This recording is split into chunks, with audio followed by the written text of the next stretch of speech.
Texting. You awake out there, America? It's early here in the East. Welcome back to IDD for those of you in the know. I don't disagree. The redoubtable one is out of town for work. He will be returning tomorrow night. This is the highly questioned one.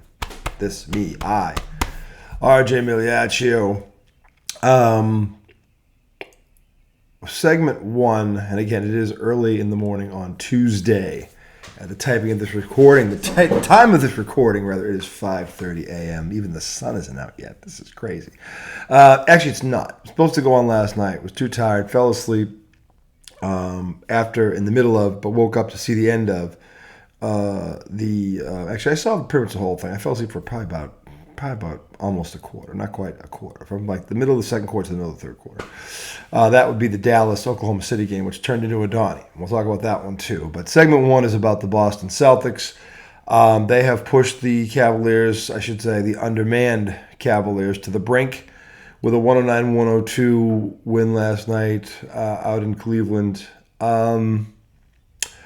Talked to Ian about this, my buddy Ian Skinner, who's one of our diehard fans. Good morning, Ian. Hopefully you're having your coffee this morning. I'm not having mine yet. But,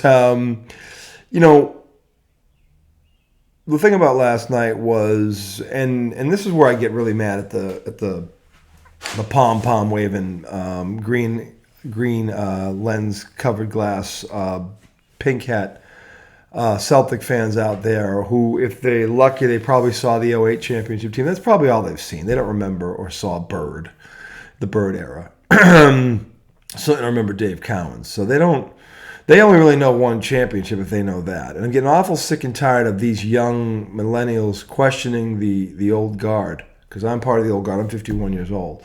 About how dare you criticize this team. And I said it the other night, but it really bears repeating that. And one idiot went on there on the I Bleed Green page and said that, they're winning and you're not happy. There are 4 series going on here, 2 in the West, 2 in the East. Everybody's tied at 2, but we're 3-1. So what are you complaining about? I'm like, and I read that, and every real Celtics fan knows where I'm going with this. It's not that they're up 3-1. They should have swept these guys. It should be over. Cleveland stinks. They stink. Take Donovan Mitchell out of it, okay? He's a stud, okay? And by the way, they're not just missing him, okay? They're missing their center, Allen, okay? Most of you probably don't know who he is, okay? He's their other stud inside, and he really gives them a presence. And they don't have him either, which washes out Porzingis. So they're already down there starting center like we are. Now, Porzingis is a better offensive player than this guy. This guy's probably as good of a defensive player, and he runs the floor, and he gives the Celtics fits. He gives most teams fits when he's there. But he hasn't played, okay, since the middle of of their first round series with Orlando because he got hurt. He has a rib issue. I don't know if it's a broken rib or a fractured rib, or fracture doesn't break, but he hasn't touched the floor since. So they were without him midway through the Orlando series, and they won that in 7. Donovan Mitchell is every bit the all-star that he looks like, and I get him. But take those 2 out of it. This team's a joke. This team's a bunch of leftovers, pretty much. Boston should have ended this series last night, to be honest with you. And they built double-digit leads multiple times last night, only to watch this team come back on them shorthanded time and time again. So are we happy they won? Yeah, they did what they were supposed to do. And Tatum, numbers-wise, 33, 11, and 5. Can't argue with that. And he was aggressive for the most part. And Boston really won this game in 3 phases because they didn't win it from the three-point line. They were 12 for 32. But the good news is they didn't keep jacking them. They went to the hole. They won this at the foul line. They won it on defense and rebounding, okay? And that's where it was won, and that's where I tip my cap to them because on a night when you're not shooting the 3 well, they didn't stay with it. They went to the basket. Did they do it? Again, and it's not so much how many you take so much as when you take them. And this is why I get mad at them. Because I always talk about situational basketball and how they don't seem to understand that.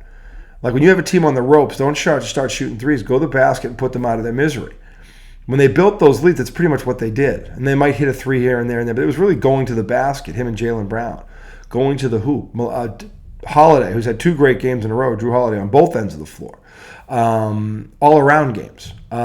So they've made up for Derek White's recent disappearance. Al Horford looking every bit 38 because he logged 40-something minutes in game 3. He's used to playing 26. At his age, he shouldn't be playing a 40-minute game, okay? And this is why Mazzulla has to play. And to his credit tonight, Cornette played more, and he had 9 points off the bench and 6 rebounds. He did all right. And he was a presence in the paint. So he didn't play him as much. But he, 6 points, 6 rebounds. All right, not great, but not terrible.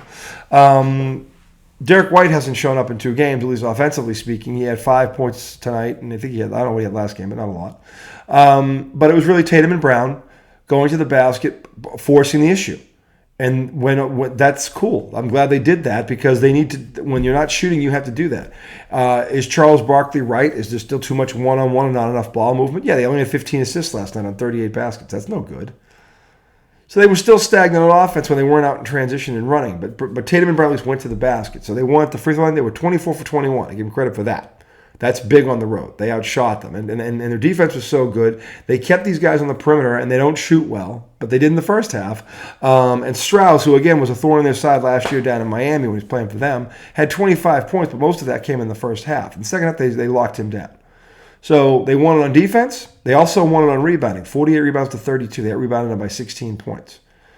16 rebounds, rather, okay? And they held the Cavs close to their average, 43% shooting. They shoot 42. They're not a good shooting team from the field. So they won it on there, they won the foul line, and they won it on rebound, okay? So I give them credit for that. That's a different way of winning than jacking up 53s, okay? Which actually, Cleveland, if you remember Coach Bickerstaff before the series started, their goal was to keep the Celtics below 43s for the game because they thought, or below 53s for the game for the series per game because they thought the more threes Boston gets up, the more dangerous they are. They only took 32 last night. They only made 12.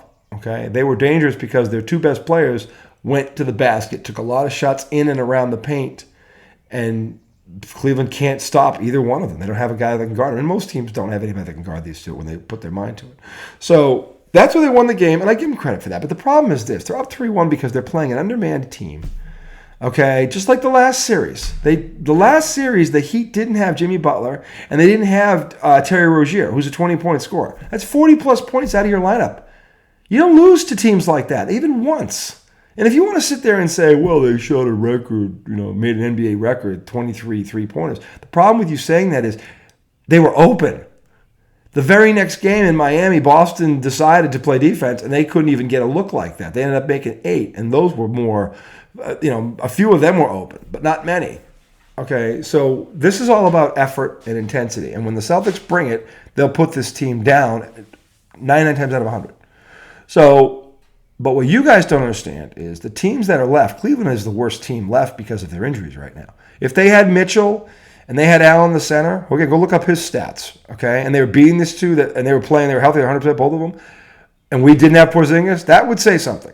But they're both not there. Allen hasn't been in the whole series, and Mitchell wasn't there last night. I don't know if he's going to be there in Game 5. I don't know. But if he is he going to be 100%? I don't know. But it's in Boston. They should close them out. Okay, and they better close them out because they have a chance here, assuming, again, because the Indy-New York series is now tied at 2. New York got bum blasted on Sunday by I think it was almost 40 points. It was 121 to 89 or whatever it was. It was a blowout. It was bum blasting. At one point it was 43. Tommy is not here. And if he was here, what I would say to him is that the Knicks were due for a beatdown because they've been doing it they've been undermanned pretty much since the second half of the season. And now they don't have OG Anunoby, okay? And he is their defensive catalyst. He sets their defense. And when he's not there and you're playing the number 1 offense in the league in their building, okay, at some point, Indiana was going to catch fire. At some point, it was bound to happen. And if we're being honest, there was no way New York could keep up with that. They don't have they don't have the weapons to do it. They just don't.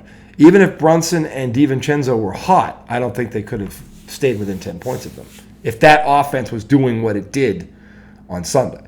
So they're 2-2. Game 5 is tonight in New York. Boston would do well to put Cleveland down tomorrow night and put their feet up because I have a feeling that if New York wins that game, and they should be rooting for New York because you want that to go 7, okay, this is where you have to be a little bit self-aware right now. Boston has a chance here to put their feet up and relax for almost not quite a week, but close to a week. which they need. Al Horford needs it. We got to get Porzingis healthy, and they have a chance to put this team down. Now, what I'm expecting tomorrow night in Boston is a bum blasting. They better beat that team by close to 30 points. They better, because they should. If Donovan Mitchell, even if Mitchell's playing, they should blow them out tomorrow night. Because tomorrow night they should he's probably not going to be 100%. So you challenge him on defense, just like you challenged Strauss. The thing about last night that was great was whoever Strauss was guarding, they attacked him. Okay? They attacked him. Brown, Tatum, 33 for Tatum, 27 for Brown. They were that 1-2 punch that everybody fears. And when they get downhill like that, the only real way to stop them is to foul them. Okay? But again, the ball movement was not there. 15 assists, no. With this team, with this kind of talent, even without Porzingis, should be over 20, 22, 23 assists, over that every game. But they weren't. They basically gave the ball to their stars and said, take us home. And they did. Peyton Pritchard had a great game off the bench. He had 11 points. He had a big three. Actually, Peyton Pritchard had a stretch there. We got 5 points and really started that run, that run in the third quarter, kind of put them on their heels where we thought they were going to go away, or at least I thought the Celtics were going to put them down, but then they didn't. Cleveland made a 14-4 run and made it interesting. It got to 5 before Brown found Tatum for that 3 on the wing that iced it, basically.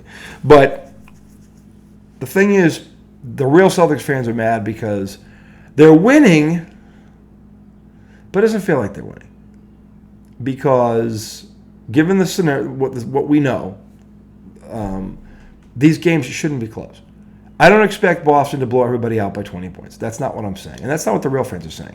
But the real fans are saying is if they play like this against a Minnesota or a Denver or a healthy Indiana team that can score with anybody, okay, or OKC, or Dallas for that matter, who's new and improved with their defense, they're going to lose. They're going to lose. Okay? And the other thing is we're going on the assumption that Porzingis is not coming back. Or if he does come back, he's not going to be 100%. So if you're going to tell me right here and now that Porzingis, which you don't know, you can't say this, that Porzingis is going to come back in a week or two and he's going to be 100% like he was in the middle of the season. Okay. And we have home court. Okay. We could probably beat those teams in 7. And I have no problem with the NBA Finals going 7. But they should not be challenged before that. Because the one thing about the Indiana Pacers is or even the Knicks without Anunoby, they don't know if Anunoby's going to be back in this series. In fact, looking like he's not. Without Anunoby, the Knicks defensively are a shell of themselves. Boston should beat them in 4 or 5 without him. Pacers probably 5, maybe 6 at the max 6. And I don't think it should even go 6 because the Pacers, when they're healthy, don't guard anybody. Boston should go to the hoop at will and live at the foul line on them and foul everyone they care about that matters out. And if I were Boston, that's what I would do, because Indy does not play any defense. Don't get caught up in what happened on Sunday. The Knicks were undermanned severely, holding them to 106 with Brunson on a bad leg, no Anunoby, and DiVincenzo was cold. That's not saying a whole lot. It's just not. Okay, so the Knicks are really, if you're being honest right now, they're missing 3 of their top 6 players. They really are. And there's no team in this league. There's no team left. And these are all the elite teams left. There's no team left that could lose 3 of the top 6 players and really win against what's left out here. There really isn't one. So I'm not going to hold that against the Knicks. If anything, the Knicks are fighting, and they're going to fight. And they're going to man up tonight in Madison Square Garden. That crowd is going to be huge. Tonight's going to be a very interesting game because I will say this. I predicted before the series started, not knowing who was going to get hurt and who wasn't, but I predicted the Knicks in 7. The Knicks win tonight. It's probably going to go 7 because I think Indy will beat them in Indianapolis in Game 6. If New York loses this game tonight, Indy wins this series in 6. So whatever you Madison Square Garden fans need to do, you have to be that 6th man tonight. Because that team, and by the way, given all they've given you, New York fans this year, you guys owe them one. They've carried you. It's time for you to carry them over the finish line. They got home court for a reason. You're going to have to help them a little bit here. You guys are going to have to be so loud. You're going to have to be like an NCAA Final Four men's tournament. That kind of noise, that kind of crowd. That's what Madison Square Garden needs to do tonight to help them out. You need to help them find that, reach back and find that something they're going to need. Because Brunson and DiVincenzo are going to have to stand on their heads tonight. They really are, especially with no OG Anunoby. And Hart, who's the other key. Hart's got to be that dude, that Energizer Bunny guy. I think they have enough left to pull that off, but they're going to need some help. And that help is going to come in the form of the Madison Square Garden crowd. So tonight you guys got to bring your A+ game. Spike Lee, you know what you got to do, man. You got to fire them up. So I'm looking forward to seeing that tonight, hoping the Knicks do win because I want that series extended as a Celtics fan. I want that going 7 if possible. And I want the Celtics to do what they're supposed to do and do it the right way. Tomorrow night when they come up to Boston, put these motherfuckers down. Don't screw around. Don't shoot 53s because you get bored and this team's going to... Don't assume they're going to quit. Donovan Mitchell has proven 2 things in this series. One, he is every bit the all-star, and you can build around that guy. You really can build a team around him, number one. And number 2, that man doesn't know what that word quit is. He will not quit. He will not quit. And if he gets hot, he's averaging over 30 points a game in this series. He is capable of dropping 40 on them if they let him. He will drop 40. Maybe he'll flirt with 50 if they don't pay attention to him tomorrow night, assuming he plays. If he doesn't, they have no excuse for a less than 25 to 30 point blowout. No excuse. And if it's less than that, are they going to get criticized? You're damn right they're going to get criticized. Okay? And Jason Tatum taking this one stance. Now, to Jason Tatum's credit, the last 2 games, Jason Tatum has looked like that dude. He's shown up. Okay? I'll give him that. He's been aggressive. He's gone to the basket. He has forced the issue. And that's what he has to do. And he has to do it again tomorrow night and say, him and Brown, both of them, the last 2 games, Brown I think had 28 in game 3, and Tatum had 33 in that game as well. Those 2 got to be those dudes, but they got to do it going to the basket, not taking threes. Tatum still took 2. He took 8 threes. He was 2 for 8. Brown, I don't think took as many, but they didn't take a lot of them. 32. I'm not going to get mad about that. That's the below. I said to me the mag number was 35. That's okay, and they made their free throws. Okay, and they won the rebounding battle. They're plus 16 there, and defensively they held them to 42%. Even those 2 guys went off. And on TNT last night, they were saying how, and they had Draymond on. And Draymond, look, he knows the game. He's in the game. One of the reasons these guys don't go off like that is because when the superstars are playing, they don't get those kind of attempts. That is true. That is true.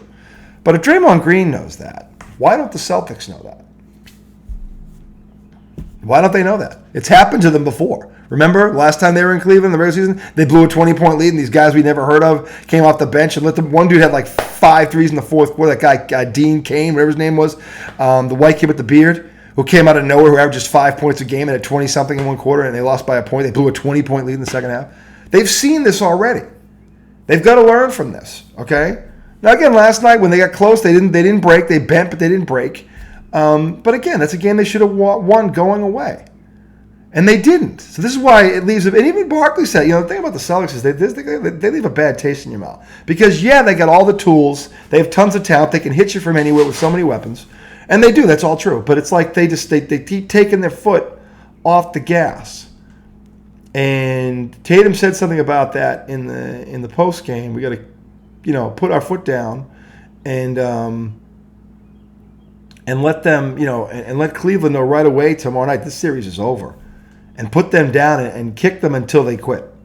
When they're on the ground, you pull that Goodfellas thing. You keep kicking them in the head until they don't move. It's just that simple, for lack of a better term. You put them down and stop fucking around. Put them down and be done with it. Okay? And do it the right way. Move the ball, get to the rim, live at the foul line, and defensively don't let them breathe. Don't let them breathe and keep them to one shot of possession. If Boston does that tomorrow night, they'll take care of business. And the gentleman's sweep, they win in 5. Okay, they had one hiccup. All right. Again. All right. But they got to stop having these hiccups against inferior opponents. Because if you can have those, and this is what the pom-pom waving millennials don't get. If you can have those hiccups against inferior competition, what's going to happen against elite competition? Because they haven't faced elite competition yet. They haven't even faced good competition yet. Okay? They never saw Jimmy Butler in this postseason. Okay, and look, maybe that took something out of it for them because they wanted to see him. I don't know. Okay, but they never should have lost a game to Miami, especially at home. By the way, they worked so hard to get the 2 games they've lost have been at home, and they've been 20-point blowouts. This wasn't a team hit a last-second shot to beat them. They got bum blasted in both those games. That's why the real fans are concerned, because no championship Celtic team lost a game by 20 at home in the playoffs. Ever. Okay, so you can go back on your history on this. You find me one game. You look any of the championship years where a Celtic team lost at home by 20 when they had all their pieces, maybe with one Porzingis, one guy. You show me that scenario, because I've never seen it in my lifetime. It never happened with Bird Celtics. It didn't happen with Garnett and Pearson Real when they won their championship. Okay? This team, it's happened twice in this postseason against undermanned opponents that they beat in the regular season pretty convincingly. So there's no excuse. And that's why the real fans are concerned, because there's a pattern here. And it goes back to 2 years ago. It's not something that came out of the blue. It's been happening. And even though we've added personnel, and yes, you're going to say, well, we didn't have Porzingis, we didn't have Holiday, this is a different team. It's a different team on paper. But we're still seeing the same shit. So that's why the real Celtics fans are concerned, and it's justifiable. It doesn't mean we're not rooting for them. It doesn't mean we're not happy that they won. We're actually relieved they won. Okay? But there's that thing in the back of our heads that we know from the history of this team that was their undoing the last 2-3 years. And it doesn't seem to have gone away yet. And whether it's falling asleep at the wheel or looking at the roster and who's playing, who's not, and they don't, because they're like, all right, well, this isn't the same team. You can only say human nature so many times. I think Boston has used that one up. They've used that one up tenfold. So there's no more human nature, okay? You were 64-18. You should be in the finals. You have home court advantage. The Boston Celtics, barring major injury, should win the championship this year. I said it when the season started. I said it at the All-Star break, and I'm saying it again now, okay? On paper, if they're all healthy, assuming Porzingis comes back and he's close to 100%, which again, if they win this game tomorrow night, they have a chance to get him more rest. You know, Shaq said something last time. Let's see if Boston has this killer instinct. Not kind of coast to a 105-98 win tomorrow night, or a 115-107, or a 106-103. Not a nailed. No, we're talking a 20 to 30 point bum blasting. We're talking 112-91. We're talking 116-94. We're talking something like that, or 120-80, something like that. That's what should happen tomorrow night, given what we know. And that's if Mitchell plays. If he doesn't play, forget it. If that team breaks 90 on you, you got a problem up in Boston.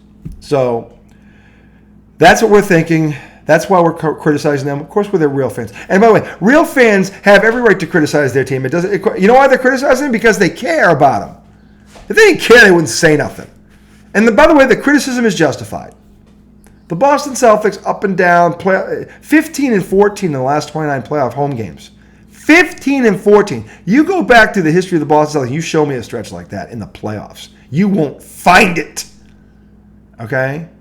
And don't dare sit there and criticize the real Celtics fans for having their concerns and their red flags, because they're there, and this team did everything to earn them. And they are guilty until proven innocent. They did that to themselves. That is the reputation they have. The national media sees it. Hall of Fame former NBA players see it. Shaq, Barkley, Kenny Smith, these guys see it. Reggie Miller sees it. Grant Hill, they all see it. Why can't you pink hats, pom-pom waving, green-eyed sunglasses see it? That's why. Because you're blind. Because you're those people. And you other people that, if they blow this thing again, will go, well, they still had a good season. What do you want? We want banners, motherfuckers.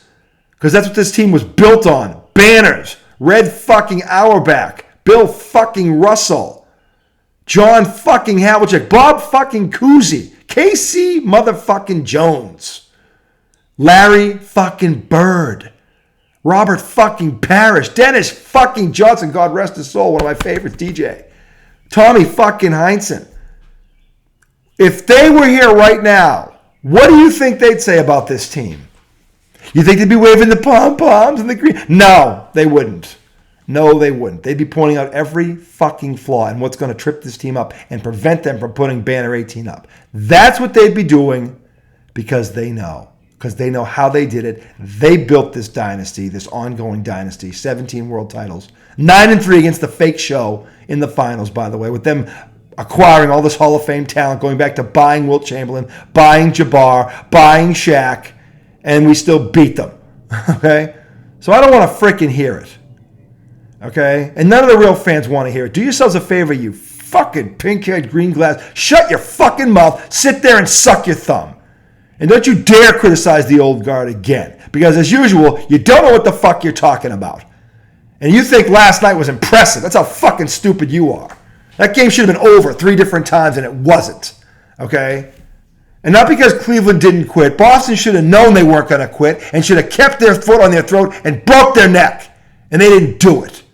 And that's the killer instinct that all championship teams have. And this one, for some reason, doesn't seem to have it every now and then.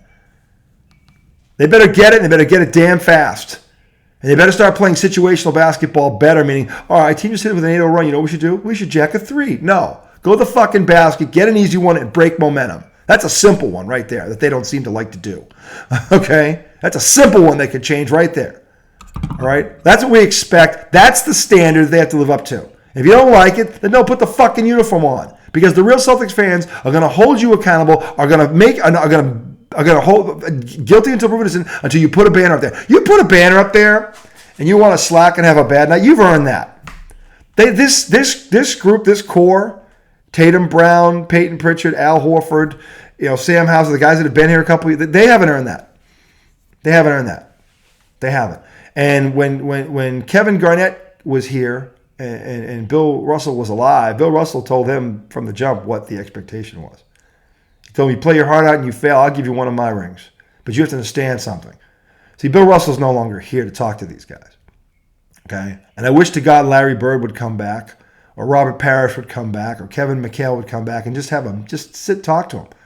Just talk to him. Tell him how you got what you got and what the expectation is. And by the way, and the thing they'll all mention is the fans. These real fans here, they know basketball. You're not going to pull the wool over the eyes of them. You don't bring the effort, they're going to know it, they're going to see it, and they're going to call you out on it. Because that's what knowledgeable sports fans do. They don't put the blinders on and wave the pop-up while they still want it. No. Because they know what the end goal is. And then to get the end of the goal, well, you can have hiccups every now and then. You can't have them in the playoffs. You can't have them at home in the playoffs. And you can't have them against undermanned teams at home in the playoffs. By a factor of 20. Not acceptable against inferior opponents. And undermanned inferior opponents at that. Not acceptable. Get that through your heads. That's for the pink hats and the green glass wearing Celtic fans. Get that through your heads and stop criticizing the old guard. Because until this team puts a banner up, every time they make a mistake like that, we're going to call them on it. And we should. Because you sure as hell ain't going to do it. You guys sit there and you enable them. You put them in, and then they read your crap. Oh, see, they love us. They think we're okay. They don't know any better. Okay, I said the fans 45 and over, they know what the hell they're talking about. Talk to any one of them who've seen this team for 50 years and ask them what they think. They'll all tell you the same thing I'm telling you. It's not just me, it's all of us. Okay, so remember that going forward. Because last time when you guys criticized, we're going to blow you up. I'll come on your damn freaking comment. I'll blow you up. I'll blow you up with facts. And you'll be sitting there sucking your thumb. You're a hater. No, I'm not a hater. I'm a diehard. And you know what? I'm sick of dying hard.